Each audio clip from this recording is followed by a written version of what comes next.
So my pathway into becoming a missionary was much different from, again, a lot of the other stories that we often hear. When I gave my life to Jesus and decided to serve Him, I very much felt a call to become a pastor in the local church context, and I answered that call, and I served in many different capacities, and enjoyed it and loved it, the last role as a local church pastor, I was the missions pastor at our church, and I loved connecting with the global church. I loved supporting missionaries, and I thought I would be in that role for a really long time. And one day, uh, we were approached about an opportunity to serve in a cross cultural context, and I initially said no for all the reasons everybody else says. They don't want to raise money. They don't want to move away from their family and friends and local church. But at the same time, we didn't want to dismiss if God was doing something in our life and in our family. And so it took several months. In fact, it took at least a year before we were able to answer a positive yes to answering God's call. And so it took a lot of prayer, it took a lot of preparation.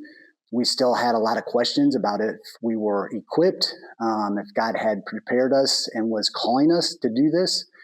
And through the preparation process of saying yes, we really took an inventory on our past experiences and how God had prepared us through local church ministry, with Stacy's career as a nurse, through our experiences in running a local coffee shop and a youth center. And we could see in all of these different ways how God had been preparing us for cross cultural ministry. And so eventually, as I mentioned, we did say yes to that. We still didn't know what exactly that meant, or if we were in fact still ready for that.